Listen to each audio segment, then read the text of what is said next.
Well, California's Bureau of Security and Investigative Services requires security guards to complete a 40-hour training course. They need to pass a separate firearms training course if they want to carry a gun, and need extra training and permits to carry pepper spray or a baton.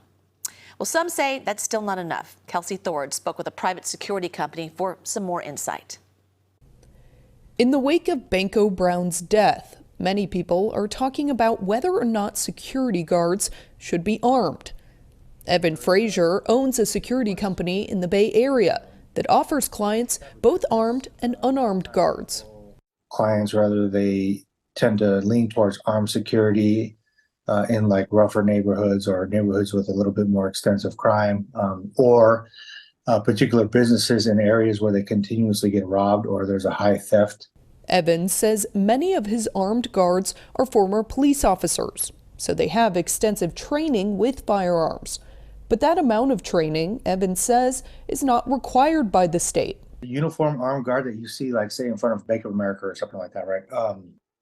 They don't have to have any prior experience. Evans says without that prior experience, some guards can have trouble making the right decision during stressful situations. That's why Evan thinks it would be good if the state required and provided more training. Say if you are a vehicle patrol person, they would put on, a state paid for maybe a tactical driving or offensive or defensive driving, that type of thing. But some critics think no security guard should have a gun. They have pointed to programs like SFPD's Ambassador program as an example of a way to offer security without being armed.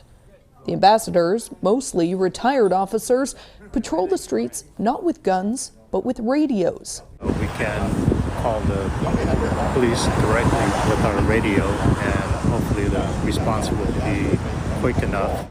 Evan told me he thinks programs like that could work in some situations, but he still believes armed guards are necessary in others. What happens if you take away all armed guards or security for that matter? It basically becomes a free-for-all, and we're kind of seeing that in certain areas of the city, unfortunately.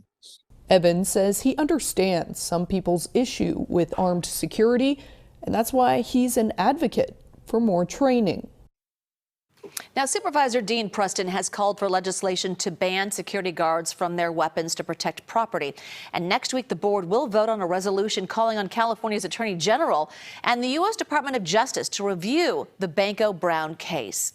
And we spoke with Brown's father earlier this week, who has hired civil rights attorney John Burris and has indicated the family may pursue a federal wrongful death lawsuit against San Francisco, the guard, Walgreens, or its security contractor.